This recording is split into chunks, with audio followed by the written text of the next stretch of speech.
I think it's as clear as that. Do you want supplementary? Yeah, thank you, Mr. Speaker. I want to thank the CS for the information that he has given us. This question came up because there were concerns that since when Kenyan troops went to DRC, the relationship between Kenyans and Congolese people started being wasted, and it is a concern whether this intervention, is it beneficial or not? Number two, Mr. Speaker, the CS has told us that all the IDPs have moved. I want him to confirm whether the IDPs have really agreed to go back to Goma, because the information that I have, which I cannot prove whether it's true or not, but since he has been there in the last 1 week, can he confirm to the House that indeed, because of Kenyan troops and the ICRAF, that group of East Africa, that really the IDPs have gone back? And thirdly, at what point did... this is important, Mr. Speaker, because there is a time when the Congolese president had to ask for reinforcement from SADC, the Southern African countries, to bring their troops. Did we fail? Did our troops fail? Or what necessitated the reinforcement from southern countries? Thank you. I'll give one joyrider. One joyrider. Member for Migori. Thank you, Mr. Speaker, for this opportunity. First, I would like to congratulate our Kenyan soldiers who are in DRC. They are trying their best. But I would like to ask the Honorable Minister that since our troops went to DRC, we have seen refugees coming from DRC and flocking into Kenya. I had an opportunity to go to Kitale Showground and meet the refugees from DRC. The purpose of sending our troops was to help DRC get peace in their own country. Are you convinced that our soldiers are doing enough?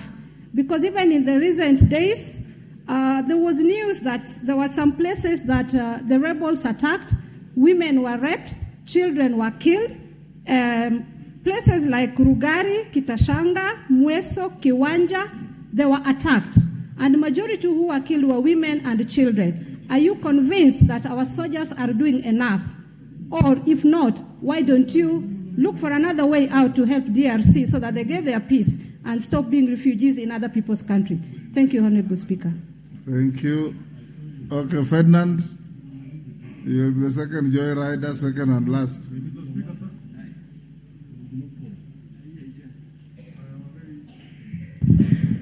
Thank you very much, the CS for Defense. And I think it's just common sense, much as there could be some complaint, but I want to agree with you that the Eastern DRC actually had problems.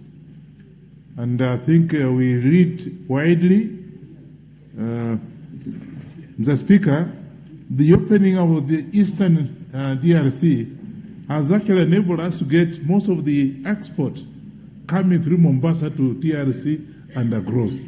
So I want to take this opportunity and thank you, the Minister, for doing what you are doing, and I think what she's saying is true. I've also heard the same thing, but those could be just noises in the past.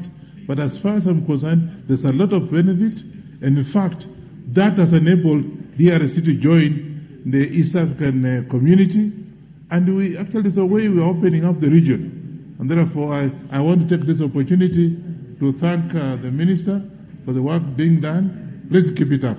Thank you. Thank you, Minister. That's not a question, it's a compliment.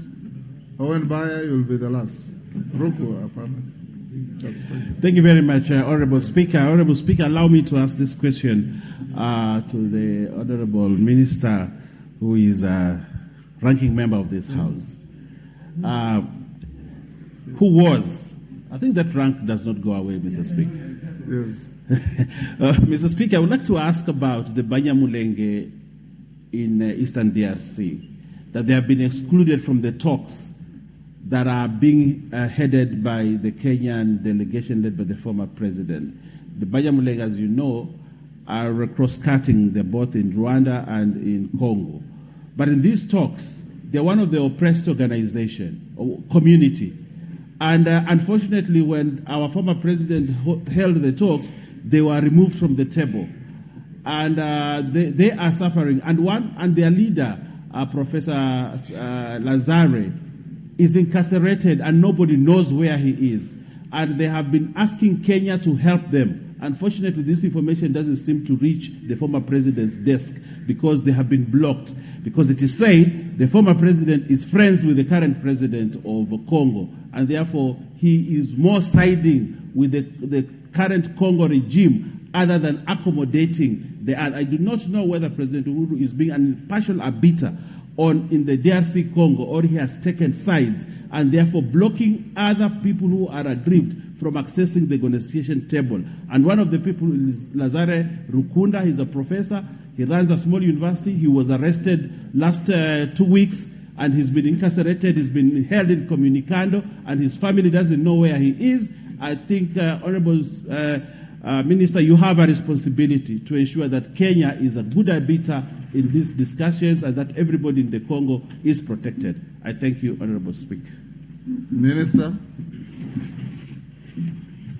answer those short questions very quickly. We got the next question. Speaker, I agree with the Honorable Member for Mwingi on the IDPs. Not all IDPs have gone back. It's a huge crisis. If you go to the road between Goma to Kibumba, you'll find IDPs. But gradually, now that there's peace and security and stability, you will find, particularly where the Kenyan troops are, people are going back to their homes. People are planting their farms. Second, Mr. Speaker, my good sister, the Member of Parliament for Migori, really asked me about the issues to do with women and all that. I think one of the mandates that ICRAF and most of the Kenya Defence Forces have done and achieved in Eastern DRC, and I saw it, that they are really taking care of the most vulnerable parts of the society, which is one of the things that we can credit our forces, protecting women, children, elderly. In fact, 2 days ago, Mr. Speaker, our own forces helped a lady deliver twins in an area called Kibumba. They are providing water. And even what the member from Mwingi, Mheshimiwa Mwingi North said, is that the clip of the video you see going round, those are old clips. If a committee of this House happen to visit, you'll see the Kenyan troops who have been there are very much welcome. And if you go to these cities, Kisangani, Beni, Goma, you'll find huge Kenyan businesses in the petroleum sector, in commodities. So, and that part of the world, again, is an area where Swahili is spoken. Honorable Baya, Mr. Speaker, I really want you to indulge me and maybe invoke the standing order. That is an internal political matter of DRC. And I don't want to discuss it because you are a long-ranking foreign minister. I don't want to be quoted that I am discussing personal, political, internal issues of the government. Our troops are in that theater. They are under the DRC government. I don't want to take and discuss politics. So you'll ask me about Banyamulenge. They are known there as M23. Speaker, I don't want to say anything on that. Maybe when he gets an opportunity and get the former president who is leading the political track, then they can have a chat. So I can't discuss, Mr. Speaker. You will forgive me. Of course, the one for Honorable Ferdinand, Mr. Speaker, was a comment. But, Mr. Speaker, I want to say it off the cuff. Apart from restoring peace and security in DRC and in Somalia, in all our regional, our neighbors, Mr. Speaker, we have an economic interest. That part of DRC is where the port of Mombasa is a key player, where many Kenyans, Equity Bank, Mr. Speaker, is the largest bank in that country. KCB, Mr. Speaker, has bought the biggest local bank there. There are many Kenyans. So apart from making sure a stable, secure DRC, Mr. Speaker, is good for the economy of our country, is good for regional trade, is good for regional integration. Thank you, Mr. Speaker. Member for Ruku, what is it? I want to close this and go to the next question. Mr. Speaker, for any nation which has developed, most of them, about 80% of the developed nation, they have military as part of the economic plan.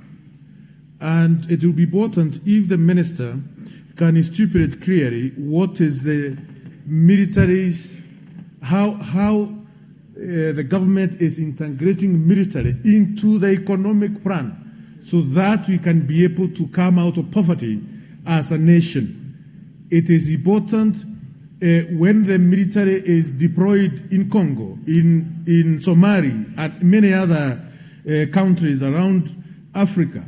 We need, as a nation, to be able to know clearly how does that fit within our economic plan. It is extremely important, Mr. Speaker, and this is something which has been avoided over the years by the Kenyan military. It is important for the Kenyan military to ensure it is playing a critical role in the economic development of this country, not only the security. And this is a matter of history for those who are students of international relations and diplomacy, Mr. Speaker. Thank you. Mujomba, what is it?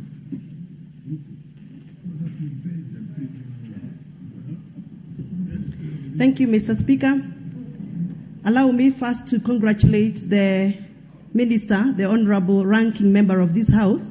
I believe his ranking status is still active, for executing the questions of the day in a very well-informed manner.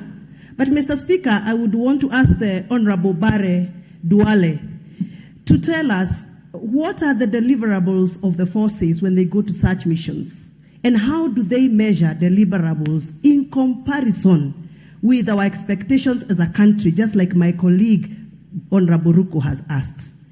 What are our gains when we send these troops to those countries? How do we benefit as Kenya?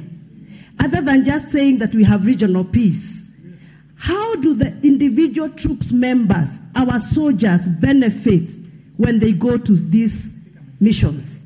Honorable Speaker, I would also want to ask Honorable Duale, since November 22, what have we achieved as Kenya since we sent these troops to the regions? Thank you, Honorable Speaker. Regional obligations do not necessarily carry economic benefits. It is a moral duty to your region. Yes, what is your point of order? Yes, Honorable Speaker, you partly responded to my matter of concern. My worry is that there are matters of the nation we could be discussing in the context of our regional intervention, which may not be prudent. In fact, may call for in-camera proceedings if necessary. So I wanted to request your intervention, Honorable Speaker, that those matters we are raising, both by the Honorable Ruku and my good sister Muchomba, could be collateral. They are not matters to be discussed in the context that we are proceeding now. I thank you, Honorable Speaker. We'll go to question 230 of 2023. Honorable Duale, if you wish, you can write it to Honorable Ruku and tell him the economic benefits of the military. And Honorable Mchomba, our military don't go out to protect us for any personal gain. It's a patriotic duty. Honorable Lotte. Thank you, Mr. Speaker. Noting that the military recruitment will be starting on the 28th of this month, and there's a lot of anxiety from the young people, I'll wish to ask the Cabinet Secretary the following questions. 1. Could the Cabinet Secretary explain the measures that are put in place to curb serious malpractices like bribery and nepotism during the military recruitments, so as to accord poor but well-deserving Kenyans fair opportunities in the recruitments? 2, I wish to ask the Cabinet Secretary to explain the affirmative action strategies that the government is putting in place to ensure that the Kenyans from the marginalized regions, such as Kachaliba and others, and Turkana, and all those other regions, are considered in the ever elusive military jobs. And the last one, I'll wish the Cabinet Secretary to explain mechanisms that the government has put in place to enable Kenyans to report on malpractices that are witnessed during the subsequent military recruitment. Thank you, Mr. Speaker. Thank you, Minister. Just hold for a minute. Allow me to acknowledge the following schools in the gallery. Soliat Boys High School, Soin Sigoet, Kericho. FIM School, Kimilili, Bungoma. Mukinyai Primary School, Molo, Nakuru. Hekima Marigat School Primary, Baringo South, Baringo.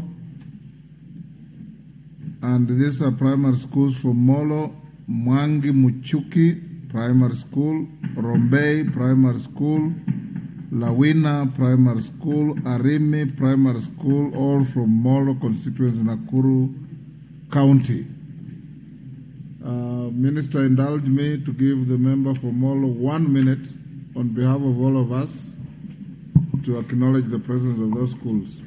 Thank you very much, Honorable Speaker. It's indeed is a great privilege. We have 274 pupils from different primary schools in Molo constituency, starting with my own primary school, Mwangi Muchuki Primary School.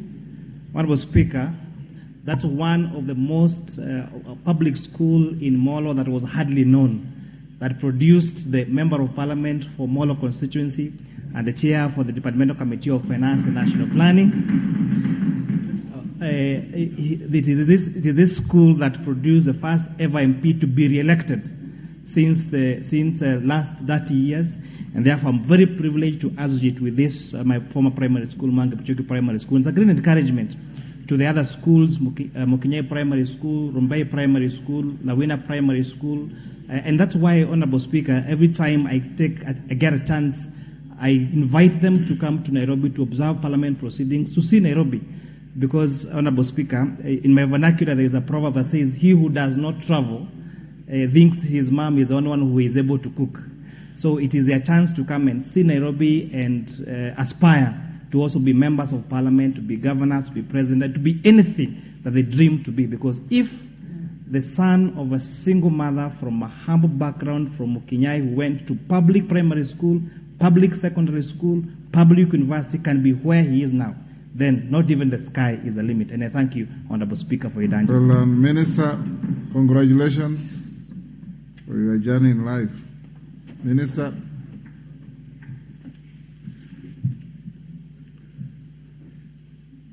Mr. Speaker, in answering this question, I really want to urge the country and the House that they should not charge us, they should not use the benchmark of the previous recruitment. It's the first recruitment under my leadership, and it's the first recruitment under this administration. Mr. Speaker, KDF recruitment process is guided by the Constitution of Kenya, specifically Article 10(1)(c) that protects and provides for national values and principles of governance, which will bind all state organs, state officers, public officers, and all persons whenever any of them makes or implements public policy decisions. Mr. Speaker, the Ministry of Defence is determined to protect Kenyans from fraudsters posing as KDF recruitment agents, bent on marring on an open, free, fair recruitment process. Therefore, Mr. Speaker, at the beginning of every recruitment cycle, eligible applicants are provided with very clear guidelines on when and where they should present themselves and how they should apply to join Kenya Defence Forces. Indeed, the public is always advised during the recruitment drive to avoid giving bribes and other favors to impersonate in the pretext that they will be assisted in securing employment in the KDF. Mr. Speaker, the aforestated notwithstanding, there are isolated instances where KDF personnel have been involved in recruitment malpractices.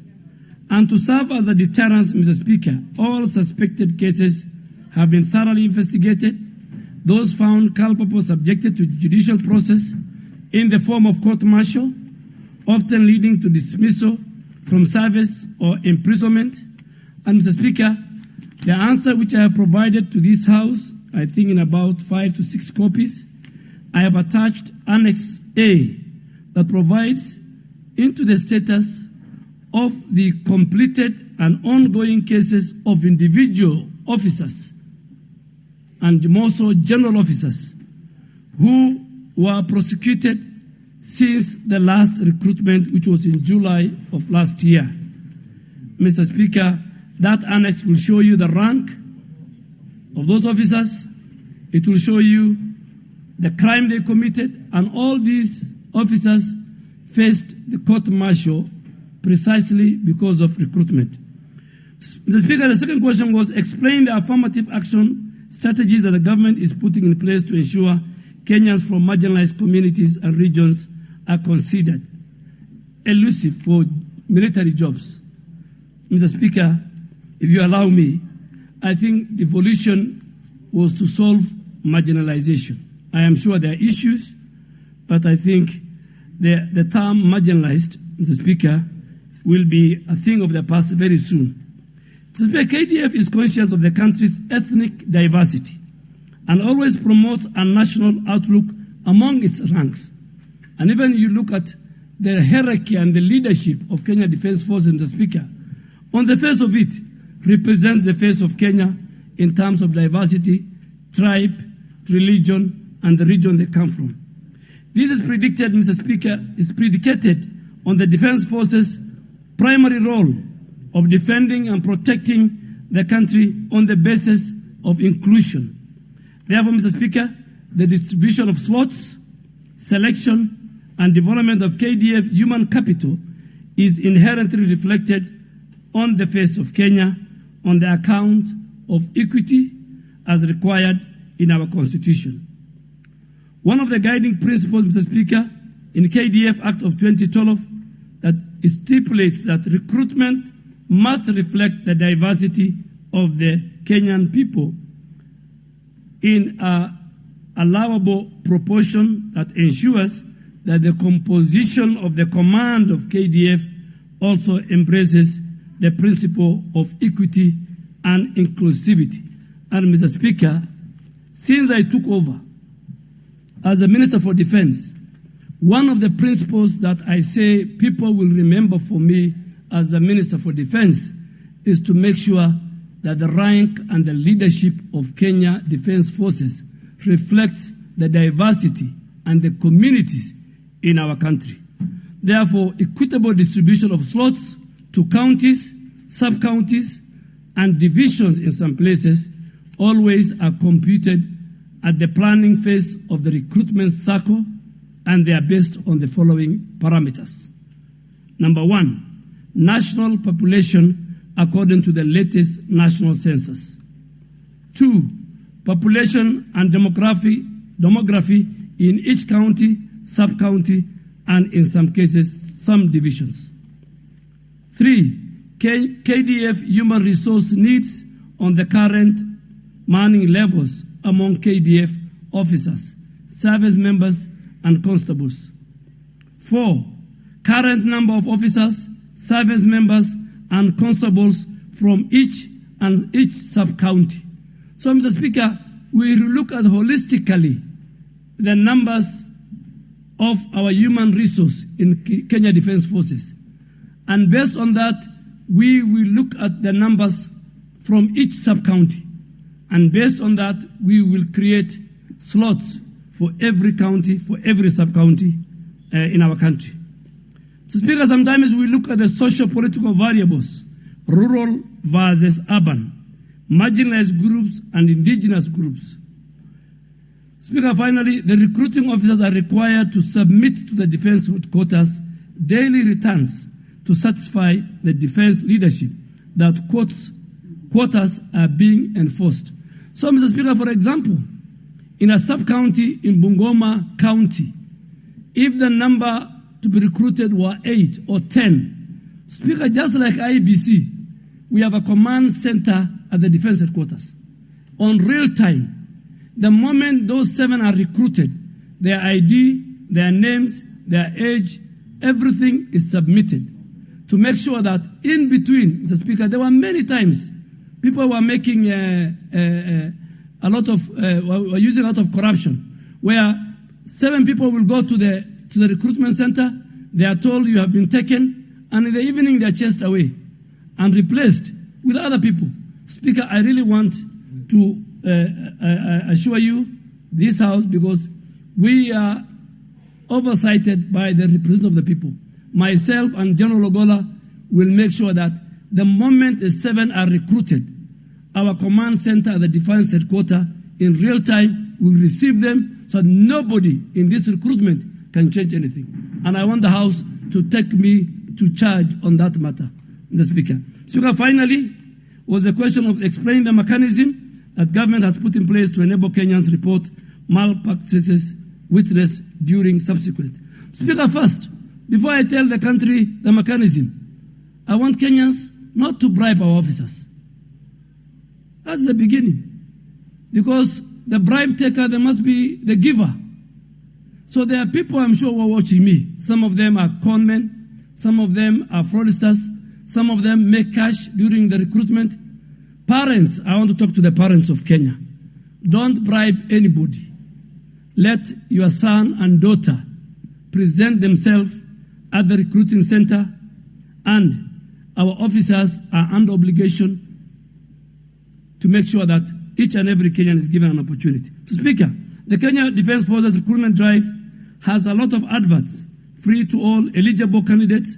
Members of the public are warned against engaging in malpractices, a view to influence the process, and they're encouraged to report any suspicious. So, Speaker, at all our recruitment centers, recruiting officers are required to make verbal announcement reiterating the implication of non-compliance with a warning to desist. So, Speaker, this year we have asked AAC and the DCI and all other civil society organizations within the locality we are recruiting to make sure that they are on standby and our members, our officers are not vulnerable. We will give a call number where even parents can call and say there was a fraud going on. So, Mr. Speaker, I really want to ask this House that judge me, Judge General Ogola, and the entire leadership of Kenya Defence Forces on this recruitment. And I'm sure there will be a difference this time around. Plano Siri, Badi Twalib.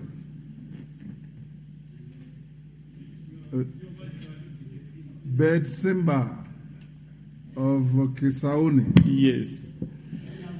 Asante sana, Mheshimiwa. Hold, Simba, hold. You are a joyrider. The first bite must go to the member who asked the question to ask us supplemental. I'll come back to you immediately. Thank you, Mr. Speaker. I really want to appreciate the Cabinet Secretary for the exposition of the fact that we want to change the face of the military recruitment, especially the KDF.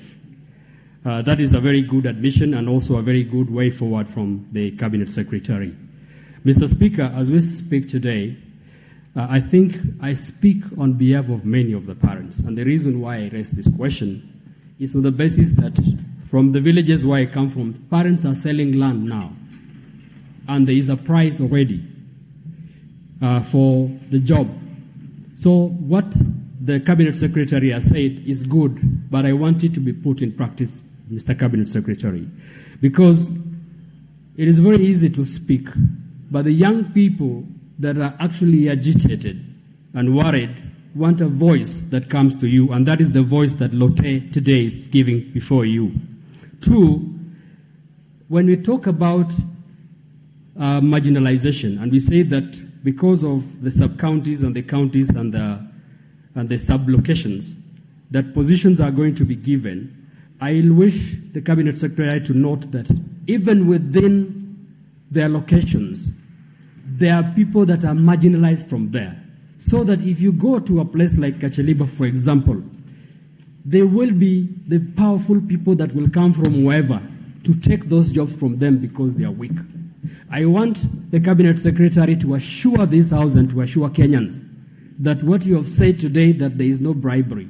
Because the challenge, Cabinet Secretary, is when we tell people do not bribe, and then you don't bribe, and then another person bribes and have the child go to the military recruitment, the one who did not give bribe will feel disadvantaged, Mr. Speaker. I think then it's the onset of the Cabinet Secretary to ensure that we, this particular time, see that there is no person that is going to be taken because of a bribe. I wish to say this on behalf of these members. These are the representative of the people, Cabinet Secretary. Can they be allowed, just alongside the ESCC and the DCIs, to be within the precinct of the recruitment center so that they can also be an eye to report to this House should there be malpractices? Thank you.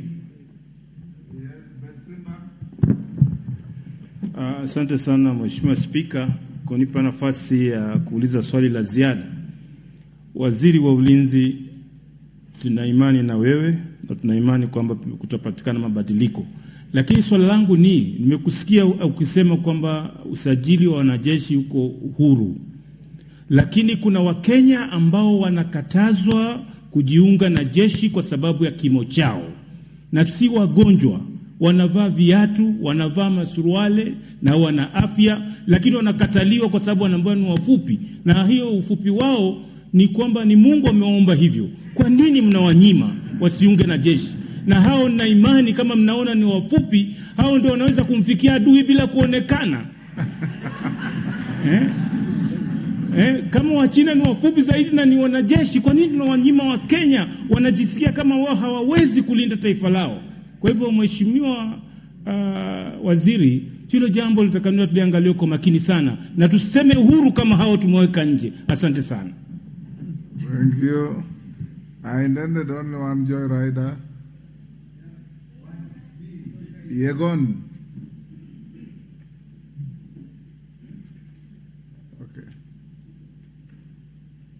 Give Yegon. Thank you. Thank you very much, Mr. Speaker, for giving me also this opportunity to contribute. It's not a contribution. No, sorry. To ask the Minister or the Cabinet Secretary about, as late as yesterday, the day before yesterday when I was coming from my constituency, I got some people who came, around 2 of them, and asked me that there is a recruitment of Kenya Defence Forces which is going on, which has been advised so far. And what happened is that they are asking me, how can you help? They were even coming to ask me for money, saying, give me, let's say, 300,000. I've gotten 100,000. I need another 300,000 so that my person can be employed. What I want to ask the Minister is, what measures have you taken to make sure that these people have not been exploited? Because many people have been extorted money and they are not getting those jobs. Thank you, Mr. Speaker. Elisha, although he had actually dealt with your question. Elisha? But here, Elisha, you are giving to the wrong address. There you are. Thank you, Mr. Speaker, sir. I want to congratulate the CS for the statement. And looking at his history of competence, I'm confident that this recruitment will be fair. On behalf of the people of Game, what I'm asking, the list of recruitment centers, Game has 2 sub-counties. They have only highlighted Game Yala. I request that Game Wagai equally be highlighted as a recruitment center. And finally, for a long time, the people of Game, very minimal numbers were taken. But as years, I hope that this time, look at the history, you can compensate the people of Game and the numbers. And even if the soldiers, the You are recruiting officers who will be in game, looking at the competence of those they are going to recruit. I hope that you can negate the appearance of the teeth, because that necessarily does not help carrying a weapon. Thank you, Gracias. And the Speaker, Mr. Speaker, sir. CNN. Thank you, Speaker, for giving me this opportunity. Speaker, I just want to ask our Honorable CS, a ranking member we have served together. In the recent past, Mwingi West, during the recruitment of cadet officers, we have not had even an opportunity to have one representative in the military. What is the CS doing this time around to ensure we are included in this recruitment this year? Thank you. Cadet officer. McLap. Thank you, Mr. Speaker. I am one person who has always believed one Aden Duale for high competence of doing this job. And this being our first recruitment as Kenya Kwanza government, I want to ask the minister to really be very vigilant. You need to do work on cyber crime. So, Speaker, I want to report to this House that someone hacked my Facebook account, my photograph. Yeah, Mr. Speaker, it's very important. Go and report to the police. Ask I have already reported, Mr. Speaker. Yes. And it is very important for members to know there are people who are calling people using very important situations. So my question is, in Baringo North, we have 5 divisions. Mr. Speaker, for a long time, when it comes to recruitment, one division is not being counted. It is being included as Kabarchonjo. And yet we have Simo-Soi division, fully with a DO. And when it comes to recruitment, for the last very many years, Mr. Speaker, that division called Simo-Soi bordering like Baringo has not had an opportunity to get even a single person to be recruited into the military. Can this time, when the officers come to the ground, Mr. Speaker, ensure that as they announce the number of slots in Baringo North, then they can be shared among the 5 divisions actually in Baringo North, Mr. Speaker, so that it is fair, and then ensure what is the problem in Kenya, Mr. Speaker, is can recruitment be done and finished during the day? Mr. Speaker, immediately it goes beyond 6 p.m. That is the beginning of corruption. So can this time end at 4 across the Republic so that matters become sincere? I needed only 2 joyriders. Now everybody wants to joyride.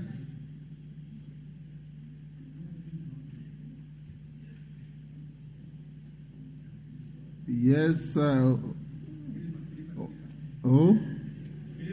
Kirima, I'm not giving you.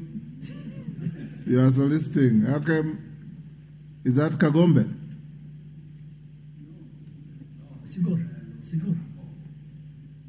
Sigor. Member for Sigor. Yes. Yes, there's a light behind here. I can't see you clearly. Yeah, thank you, Honorable. Your question. Yeah, thank you, Honorable Speaker, for giving me this opportunity to ask our CS. We have a lot of confidence and trust that this time round the recruitment will be different. Now, I want to ask if, for example, Pokot Central, which is Igor constituency, has been given, let's say, 5 slots. Can it further be taken down to wards so that now there is fairness in the distribution of the recruitment, so that now the 5 slots do not go to one region? And then maybe now also reinforce the fact that let us assist the minister or the CS in ensuring that people don't give bribes. Thank you very much. Okay, Kirima. Minister, not all those. Small, short questions. You can answer. Thank you, Honorable Speaker. Sir, my good question is to the minister. Minister, you are very much aware that in Central Imenti constituency, it has been proposed and it has gone through public participation that there will be 3 sub-counties. he meant Abuduguchi West, Abuduguchi Central, and Abuduguchi East. And it's only one sub-county, that is Abuduguchi Central, which has been declared as an recruitment center. Is it possible to have the other two recruitment centers, Abuduguchi West and Abuduguchi East? Is it possible? Of which I believe with your intervention is going to be possible. Thank you, sir. Side poster.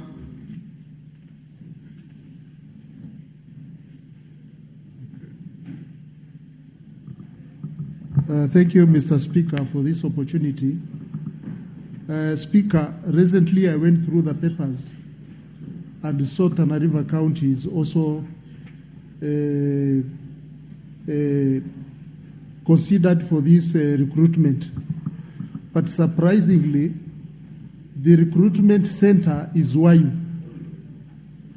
Wayu is in a different sub-county called Galedertu. Tana River sub-county, the headquarters is Hola.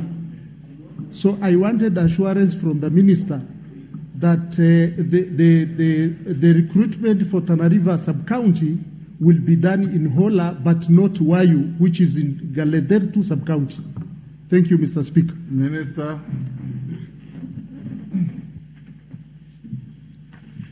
Minister, hold. I take two quick short ones. Okay, Martin Wanyonyi.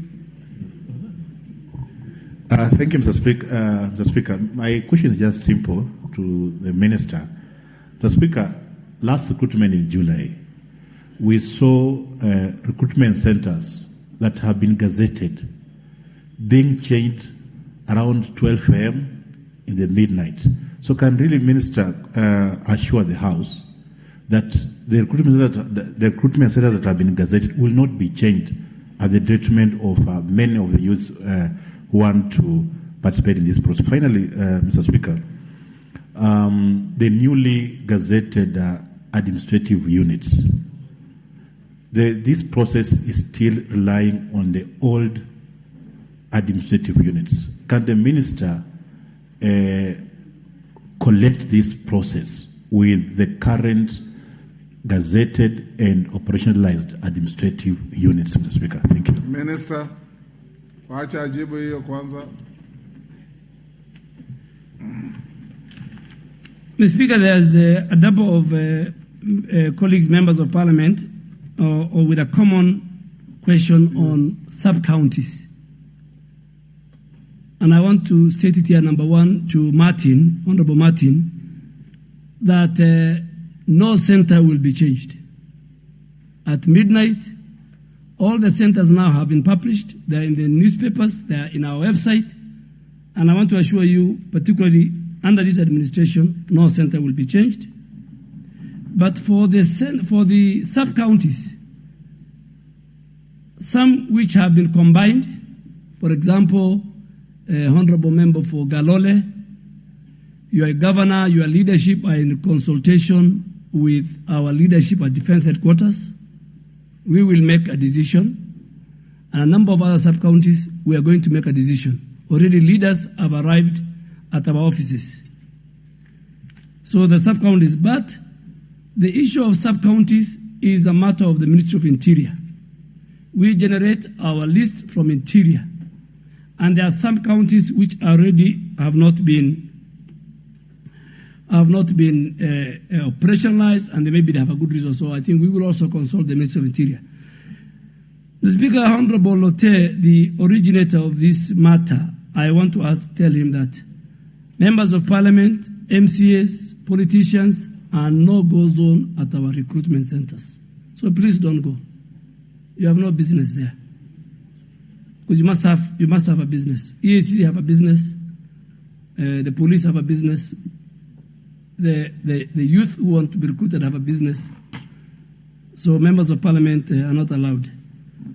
And secondly, Mr. Speaker, the honorable member for Kisauni, every job seeker must have and must qualify, and there must be qualifications. So please, there are certain checklists for you to be recruited as cadet, There are certain checklists for you to be recruited as a service person constable. It is historical. It is in all military. Mr. Speaker, I had the opportunity to serve in NYS in my many years when I was, before I joined the university. And it's NYS I realized why height is an issue in disciplined forces. So, Honorable Bezinga, there are many opportunities. Short people can work in KPA. Short people, they can work in other agencies. But please, when it comes to, we want to have the best military. So let us, the way we have diluted many other professions with the people who have got fake certificates, let us live to the fidelity of the qualification of joining the Kenya Defence Forces so they can protect our country. I am sure I was asked that question, Honorable Bezinga, by many people. Honorable Yegon, we can't stop. Fraudsters are everywhere. We can't stop them right now collecting money. But I want to tell the people, in fact, that rate you have said, 400, is a standard. Even in my former constituency, the 400 is a standard. And I want, Mr. Speaker, if you allow me, please, Kenyans, don't pay. Don't pay 400. And any of them, Mr. Speaker, where integrity, professionalism, and high moral ground is required is in the Kenya Defence Forces.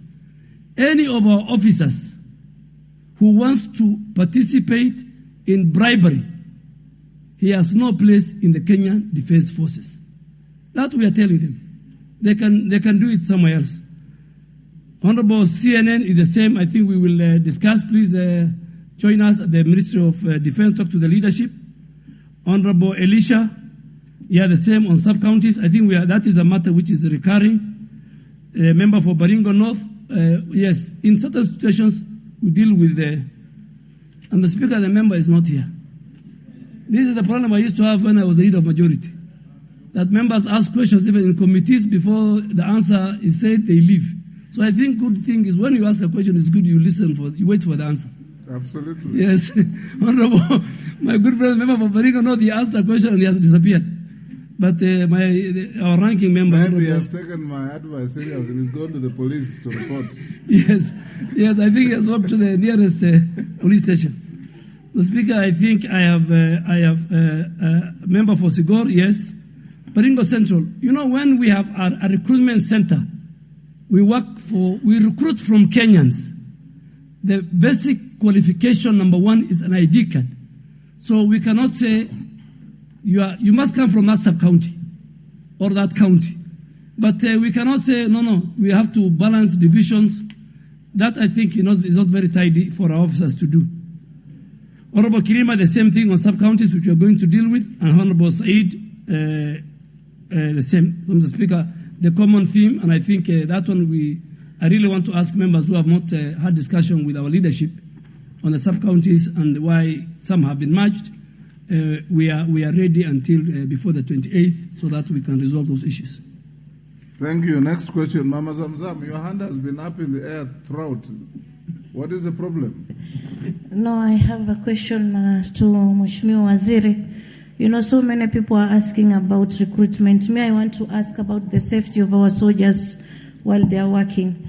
Mheshimiwa Waziri, we've seen most of our soldiers dying because of bombs when their cars are moving on top of the bombs. What have you done to make sure that we have vehicles that are bomb-proof so that we can save the lives of our soldiers? And those who died, what are you doing to compensate them? Because we've seen so many families complaining that they have not received any compensation. Thank you, Waziri. Answer that in 1 minute. We go to the next question. Yeah, Mr. Speaker, I want to assure the Member of Parliament for Mombasa that a serious modernization of our military has taken off under this administration, and by the month of November, APCs and high-quality vehicles, armored vehicles, that will protect our forces from the weapon of choice by terrorists, which is IED, will never happen again. And secondly, Mr. Speaker, on the pension and compensation, Speaker, I want to say it here that Kenya Defence Forces have the most robust compensation. If there is anyone who has not been compensated adequately, please write to me and we will answer. Member for... Yes, what is it? Who is the member? Thank you, Honorable Speaker. Honorable Speaker, on the issue of KDF recruitment, the minister has assured us... Timothy, Yes. I have not given you the floor, my friend. Sorry.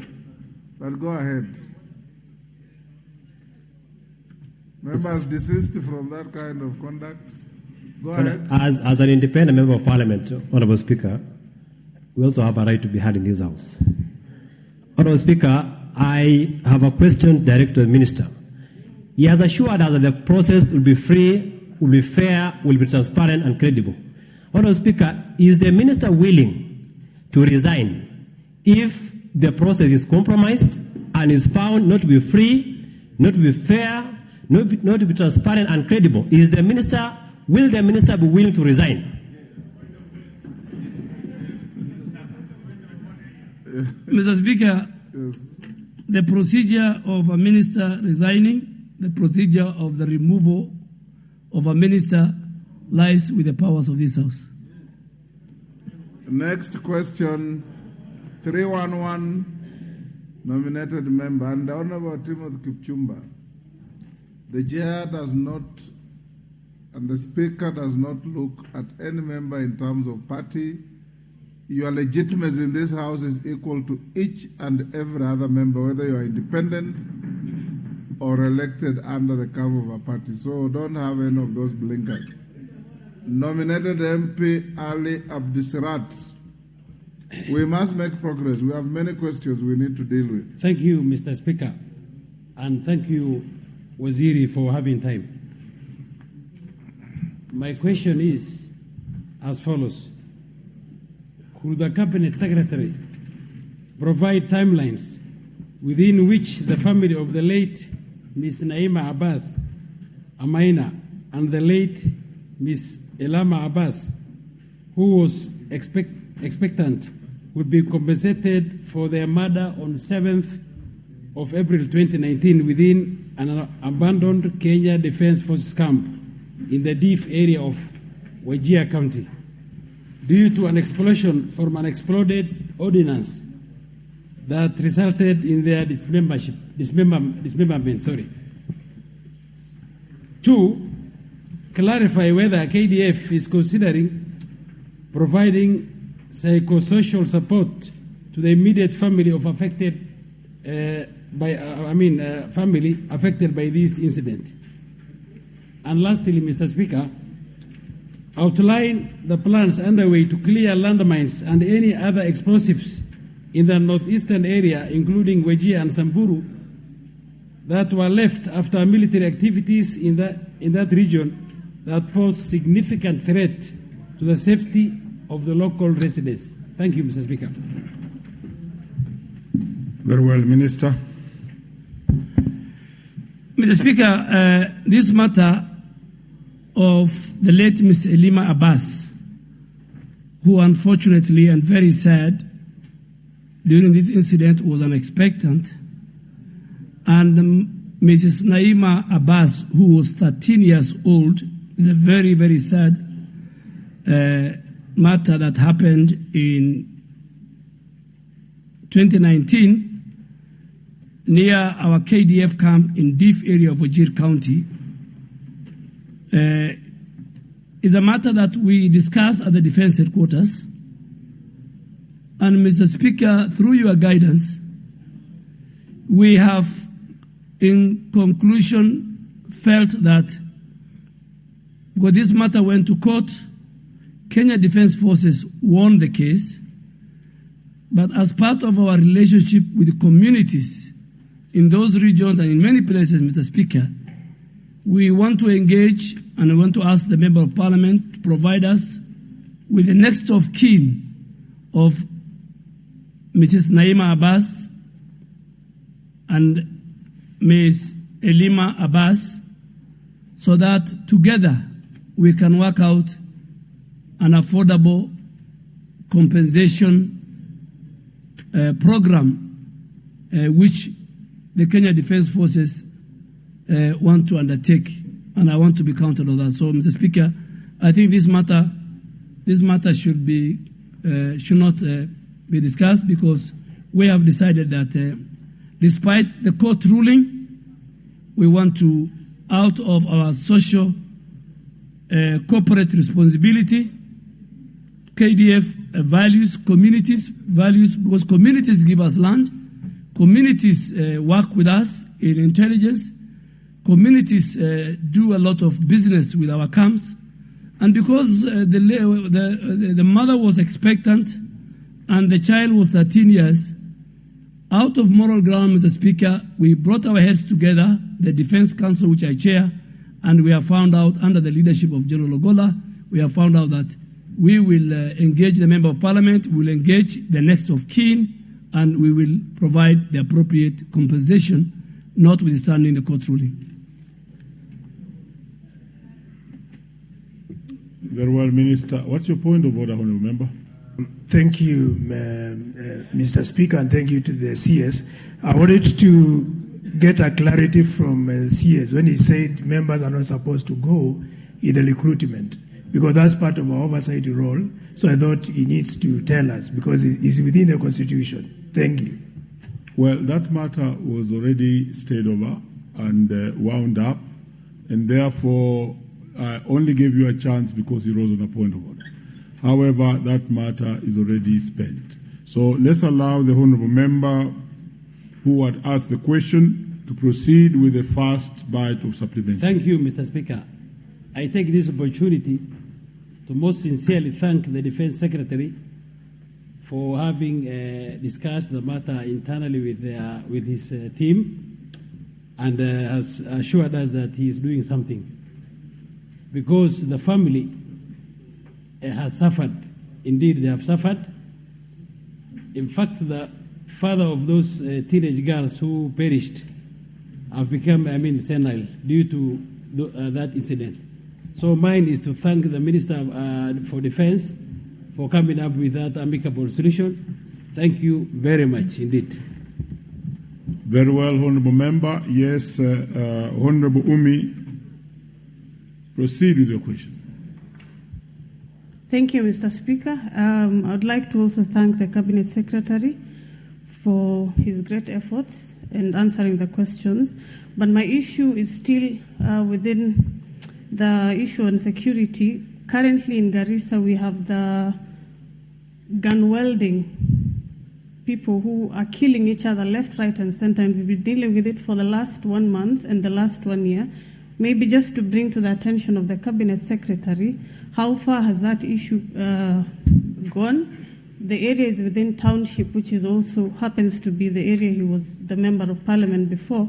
Kunaso has a lot of insecurity and land issues. Maybe I would like the Cabinet Secretary to answer that question and tell us how far it has gone, and also the illegal transfer of the Deputy OCS in that area. Maybe we can get an answer on that. Thank you, Mr. Speaker. Yes, this question has been fairly dealt with. Remember, the Home Minister has accepted that they are going to give compensation, so we should not spend so much time on it.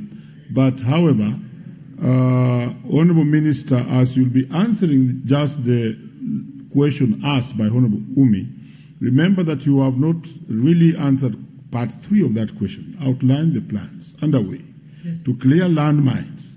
You notice that? So you will also take that one. On this particular one, let me give Honourable Member the last bite and then we move on. Asante sana. Kwanza pongezi Mheshimiwa Waziri. Siku ya leo anga umefanya sura zetu zina furaha kwa sababu unajibu kwa ufasaha. Mheshimiwa Waziri, tumeona clip ikizunguka kwenye mtandao na yule ni brigadia ama sijui ni nani wa Sudan akiwapa vitisho. Ningependa kujua kama tuna uhusiano mzuri ama ilikuwa na maana gani, na kisha pia ningetaka kujua hawa watoto wetu waliopotezwa Mombasa wakishukiwa kuwa ni Al-Shabaab na hawakupelekwa kotini, hawajapatikana mpaka leo. Unafanya mbinu gani ili wazazi wao wajue ima wamechukuliwa hatua ama wako wapi hawa wapendwa wao? Asante sana Mheshimiwa Waziri. Minister.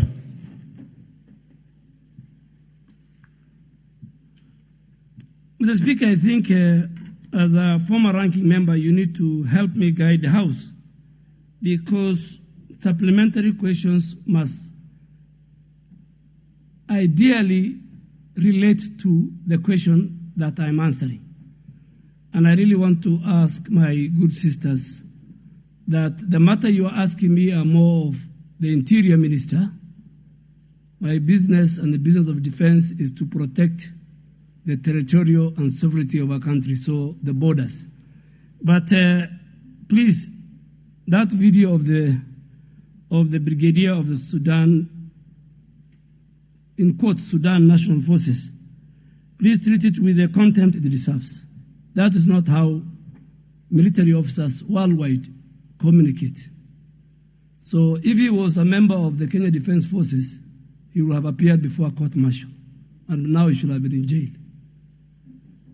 Secondly, I think the matter of people disappeared, you must thank this administration, and you must thank the president. And that's why you must. There are people who don't want this government to run because part of the crimes they have committed was extrajudicial killing. Zamzam, please, as you, my good sister from Mombasa, a member of parliament, you must not relent on asking the people who killed innocent Kenyans through extrajudicial killing, the Kinotis, and those who worked in the previous administration. They must account for each and every person they have killed. And I'm happy, Mr. Speaker, I'm happy this administration, as late as yesterday, the president was categorical that... Honorable Kaluma, what's your point of order? Yeah, Honorable Speaker, our former majority leader is doing very well. And I'm quiet because I'm waiting for the last statement he'll make to commend him for the good work he's doing. Honorable Speaker, I'm one MP who cried when he was to leave Parliament, and I've not been disappointed. But Honorable Speaker, the standing orders for which he stood very strongly, and which he still remembers, prohibits the discussion of any person who cannot defend himself before the House. May I request that, he withdraws references to those individuals who, for good reasons in the standing orders, are protected from mention in our proceedings. Like the ones he's calling the Kinotis. I don't know who it is, but whoever it is, let us retract those. And then the minister can continue on the good note. And by the way, it's the best example of why we needed ministers in this House, Honorable Speaker. Let us not, go into that. Thank you. That was a point of order, and let me guide that I deliberately gave it to Hon Kaluma, and he has properly covered it. That, Honourable Minister, I also want to protect you on supplementary questions that are not relevant to the question which you had been asked to come and answer before this House, because that may require substantive question and research for those such like questions. And therefore, Honourable Minister, stick to the answers, and please just avoid that small hangover. You were the best here during your time. Get back to your position and deal with the questions directly, and then also deal with number 3, part 3 of the question. Proceed, Minister. Mr. Speaker, I abide by your ruling and abide by Honorable Kaluma.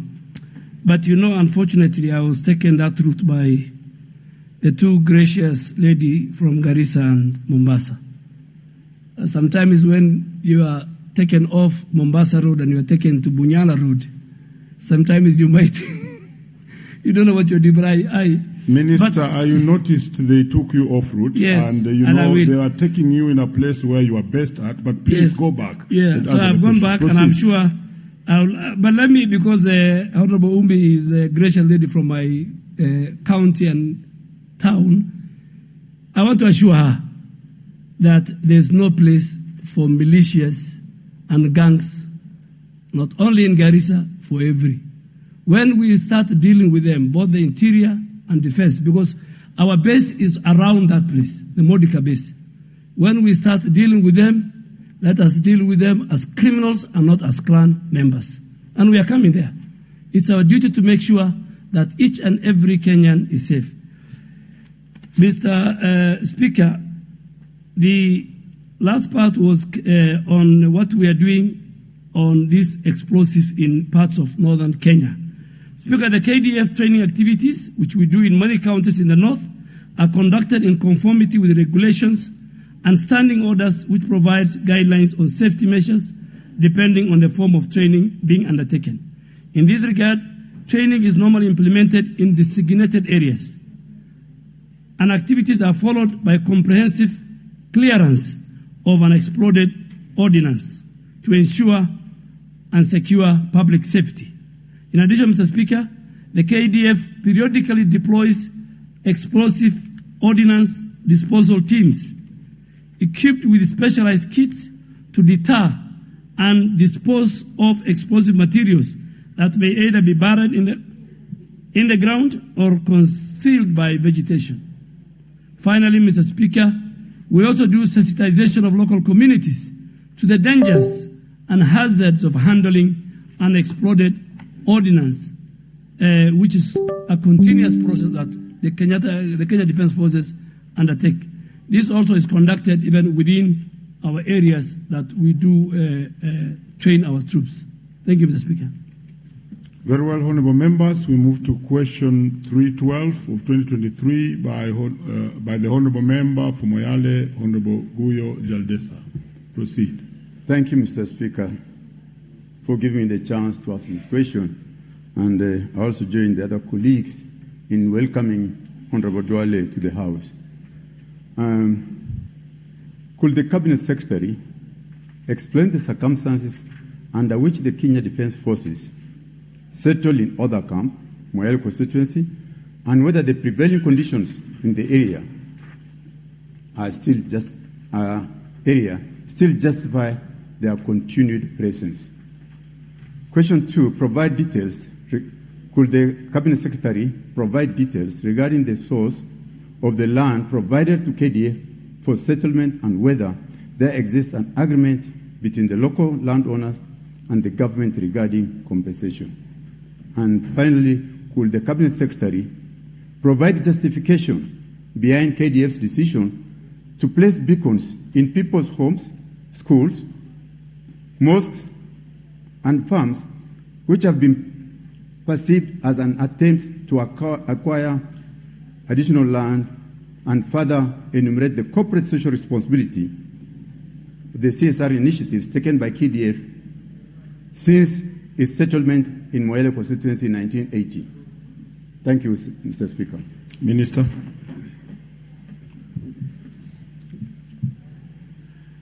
Mr. Speaker, KDF established Order Camp in the early 80s for the purpose of supporting civil authority in the maintenance of peace in Moyale and its environment, particularly to deter incursions due to the prolonged regional conflict leading to the killings of Kenyans and destruction of property. It's also important to underscore that Moyale is a strategic entry point into our country and a link to the greater Horn of Africa. And against this backdrop, Mr. Speaker, therefore, the incursion experience worsened over time,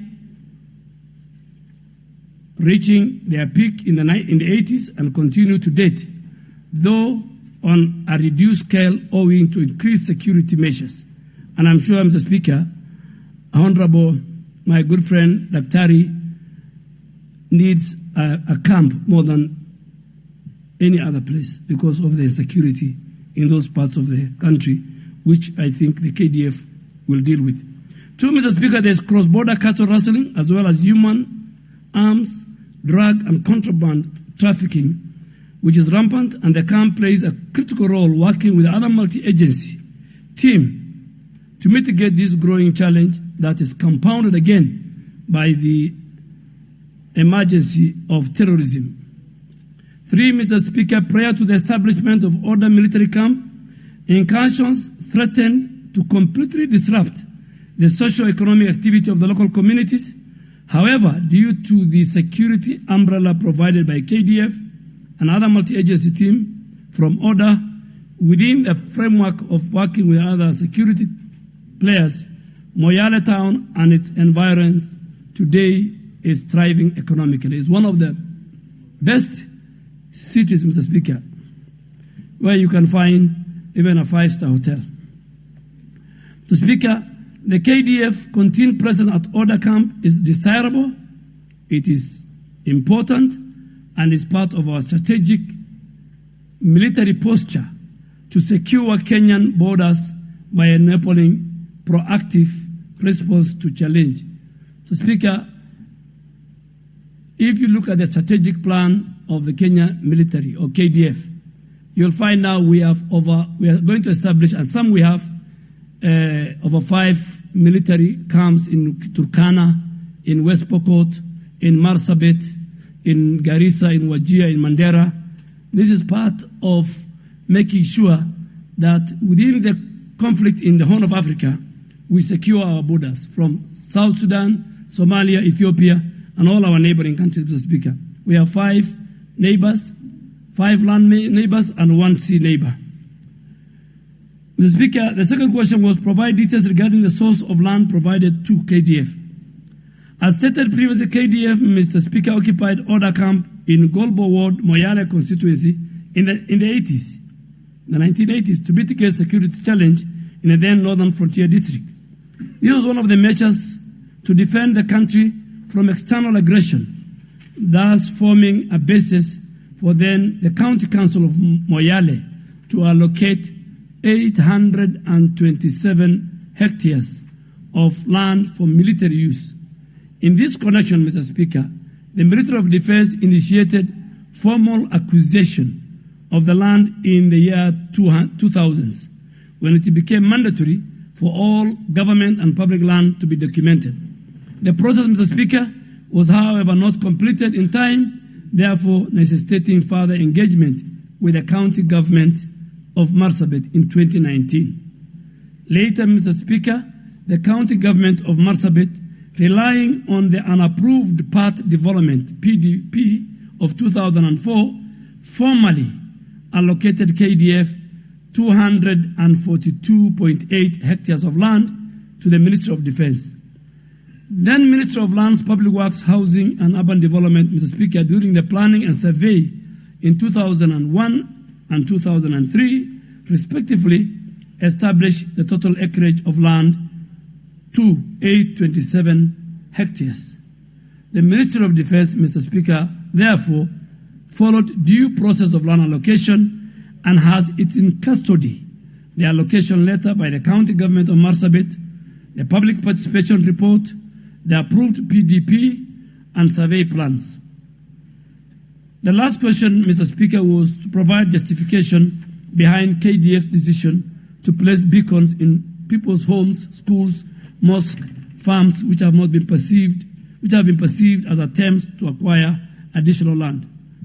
Speaker, the placement of beacons was informed by the cadastral survey of order military land undertaken by Survey of Kenya, who are the custodians of all cadastral maps in the Republic of Kenya. During the cadastral survey, Mr. Speaker, Survey of Kenya established that there was encroachment in the order military camp. This included schools, administration offices, worship spaces, and human settlements.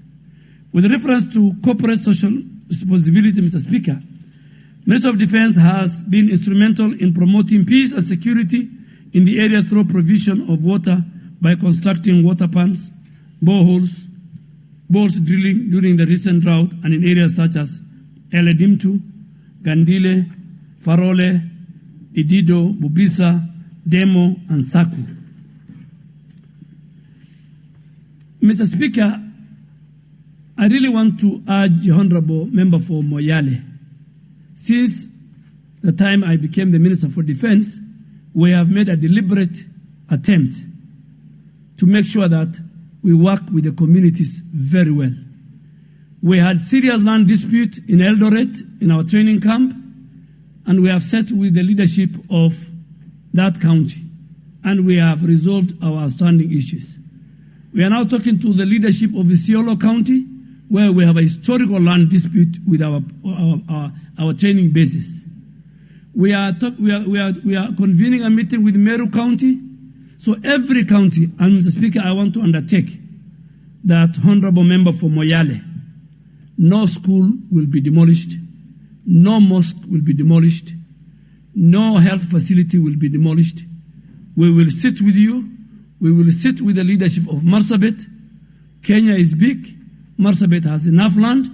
You will create land for our military, and we will listen to you, and we will make sure we reach a decision that is best to the people you represent and best to KDF to promote our national security interests. I undertake to say that, please, we will formally write to you, and you will come to Defense Headquarters. You will sit with our land people, and we'll resolve this matter. Thank you. Let me thank you, Honorable Minister, for your magnanimity in your last statement, because all this business we do here in terms of question is supposed to resolve the people's issues and actually get an amicable settlement. But then let's have the Honorable Guyo. Thank you. Mr. Speaker, I'm happy with the response of the Cabinet Secretary in his off-the-cuff speech or response, because what was written for him was actually not factual. Number one, Moyale County Council did not exist in 1980s. And when somebody says it was given to them by Moyale County Council, that's not factual. And the fact that Moyale is far from Nairobi, it does not warrant for us to receive non-factual statements or response. The role of KDF is not battling with cattle rustling, to the best of my knowledge. The role of KDF is not to combat with drugs and contraband trafficking. I think whoever wrote this statement for the minister did not do a good job. But of the CSR activities which were listed, there is no single one in Moyale constituency. All those things, and I was saying, the fact that they are saying they have done something in Saku, which is non-specific. Saku is a constituency, and you cannot say that you have done something in Saku. It needs to be, we need to be told they have done something somewhere in Saku, in this and that kind of place. But when they say this, it's not. The expansion of the area that they were given by the county government of Marsabit did not involve the community that's living around there. I'm happy that the cabinet secretary said that we shall sit together and agree on the way forward. But when people are claiming a stretch of land 15 kilometers on one side and 15 kilometers on the other side, it cannot be accepted.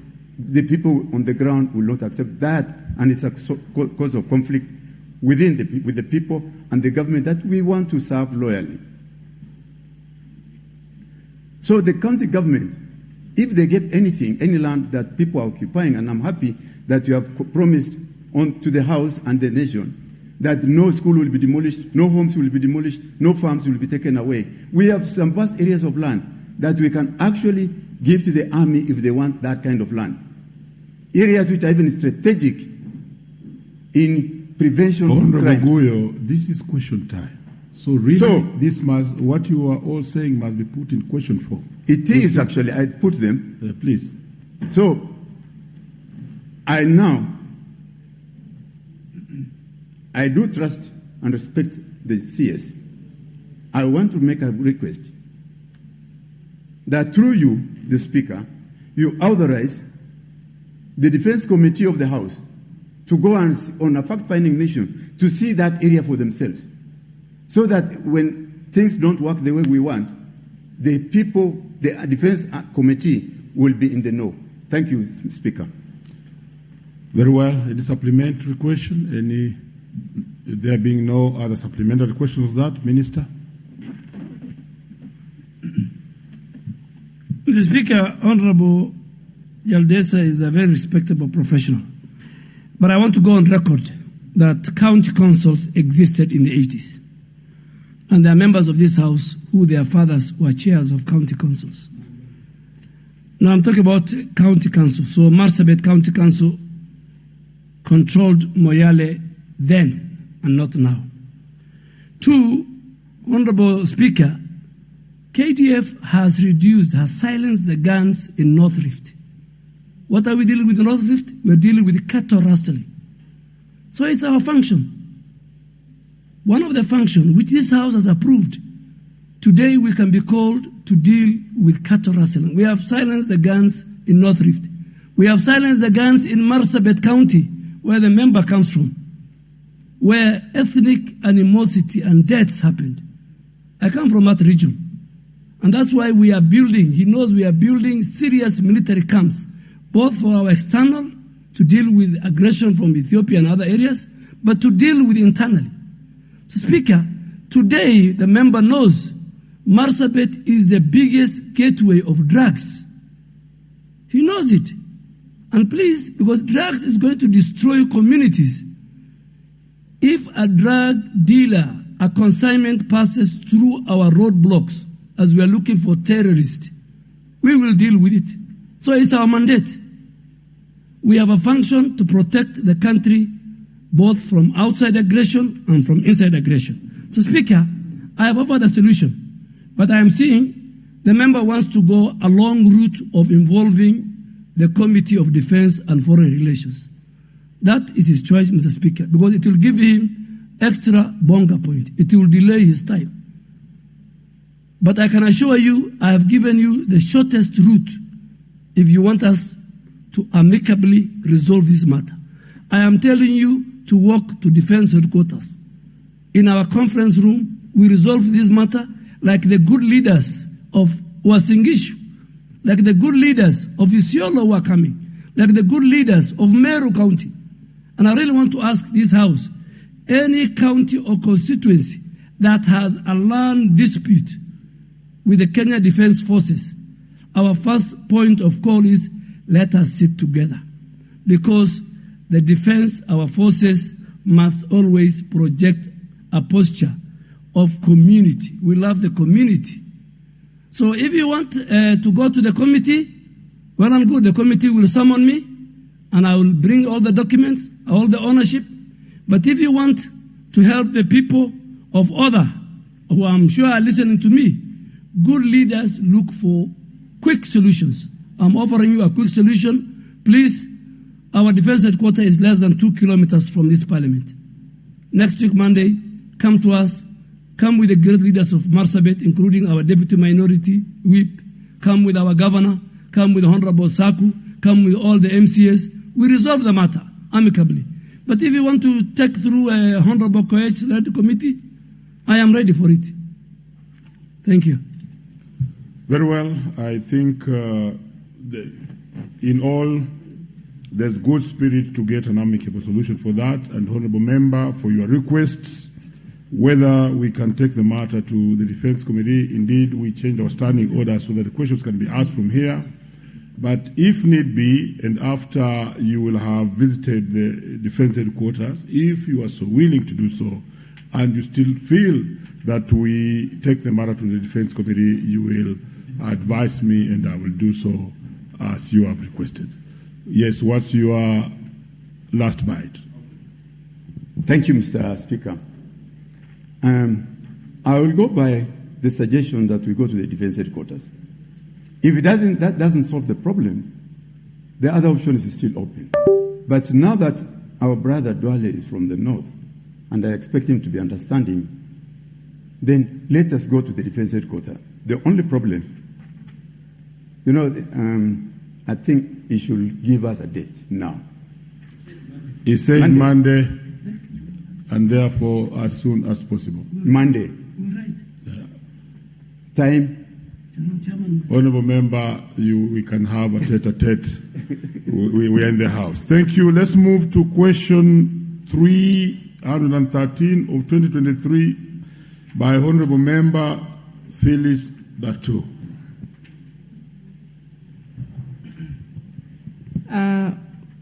Mr. Speaker, my question to the Cabinet Secretary, Defense, is a clarification as to why CPL Jackson Kimeli Cheruiyot from Moiben, whose service number is 60621, ex-service member, served in the military for 26 years, and yet up to date, he has not received compensation for injuries he sustained in an IED explosion while he was in Kismayu on 17 June 2013.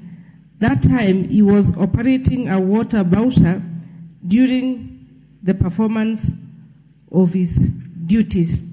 That is what I have for the Cabinet Secretary, Mr. Speaker. The Cabinet Secretary.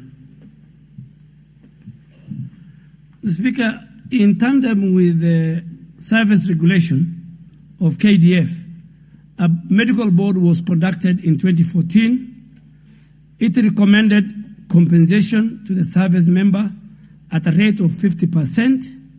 Subsequently, his file was submitted to the Pension Office of the National Treasury for processing, leading him to being paid a disability pension lump sum in 2015. To date, Mr. Speaker, he continues to draw Kenya shillings 14,352 per month for the same compensation. So his matter is as of that. We have paid him, we don't owe him anything, and both the National Treasury and KDF have done their bit. Honorable Bato. Okay, what about the compensation, this amount which is supposed to be paid? Is it the Ministry of Defense to follow up this matter, or where does the officer now go for the remaining, the balance, the lump sum? Professor, you seem to indicate that not all the monies have been paid. Minister has had any other supplementary question? Yes, Honorable. Proceed.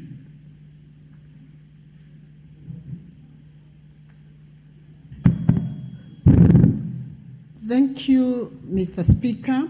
Mr. Speaker, I want to join the rest of the members in this House to really thank the CS Defense for being available. Whenever you look for him in his office, he is readily available. Thank you, Honorable Speaker. Having said that, Honorable Speaker, I want to ask the Honorable CS that we have had incidents where there are explosives in areas where the military has trained. Sometimes civilians or even children playing, they are injured by the IEDs. How are they compensated? What measures do you take to ensure that those families too are compensated? Thank you, Honorable Speaker. Minister. Mr. Speaker, I think the question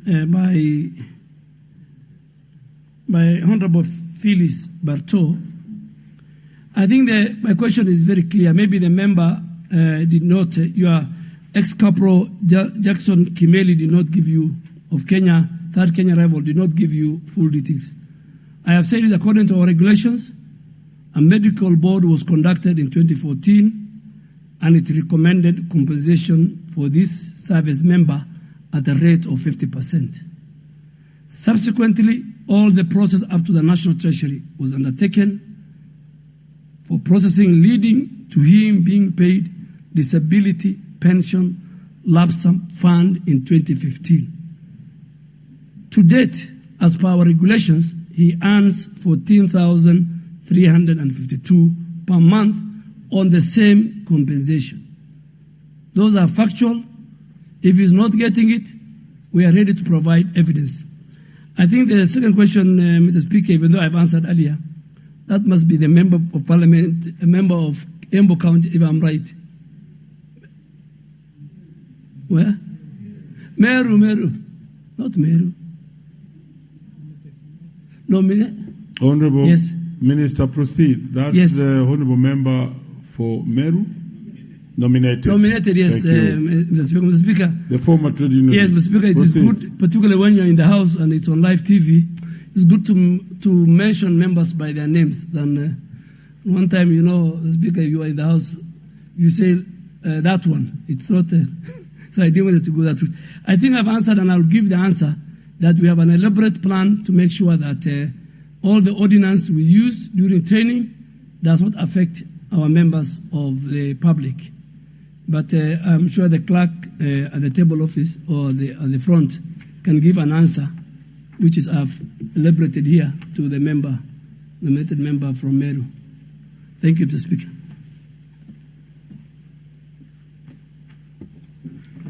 Very well. Let's move to question 314 of 2023 by the Honorable Member for Suna West, Honorable Peter Masara. Thank you, Mr. Speaker. Mr. Speaker, before I ask the question, I'll ask you, because it's the last question, at the end of it, you'll give me even 1 minute. There was a supplementary question concerning already dispensed with the question, which is directly related to my sub-county and which is administrative. I may not, it's not a must, I'll get the answer here, but it can help the minister because it is an outstanding issue which I have written several times to the defense forces, but it has not been implemented. So I'll request you that after the answer, you just, when I'll be giving my supplementary question, I divert a bit and give that question, of which it will not be a must. He answers it here, but he can administratively handle the issue. Thank you. We shall see when you'll have brought up the question. Thank you. Meanwhile, that was nominated Member of Parliament, Honorable Dorothy Mudhoni, of the nominated member of the UDA party. You may proceed, Honorable Masara. That was for record purposes. Yes, thank you, Mr. Speaker. My question is to the Cabinet Secretary of Defense, and it is question number 314 of 2023. Could the Cabinet Secretary explain the circumstances under which Mr. Churchill Odhiambo Osano, an ex-soldier in the Kenya Defence Forces, was forcefully evicted from the Department of Defence married quarters within the camp? 2, state when Mr. Churchill Odhiambo will be allowed to access the camp to collect his personal belongings that were locked up since the forceful eviction.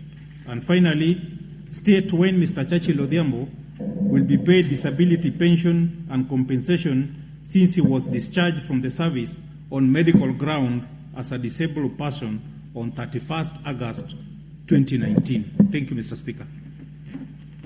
Minister.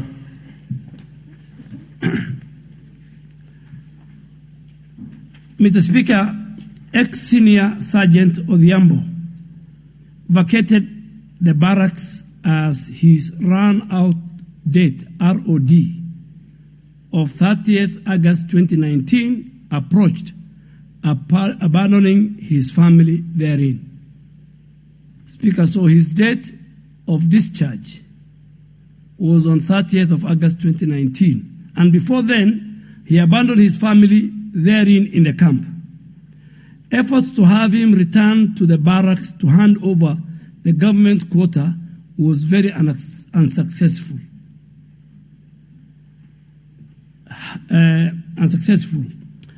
Members of his family, Mr. Speaker, however, continued to stay in the barracks 4 months beyond the ex-service members' ROD. ROD, Mr. Speaker, is once your date of retire reaches, you are an Honorable Dismas Baraza can attest to, because he's a former member of KDF, you have no choice, otherwise you have to vacate the quotas, the government quota. So this member disappeared. They said, his family said, for 4 months.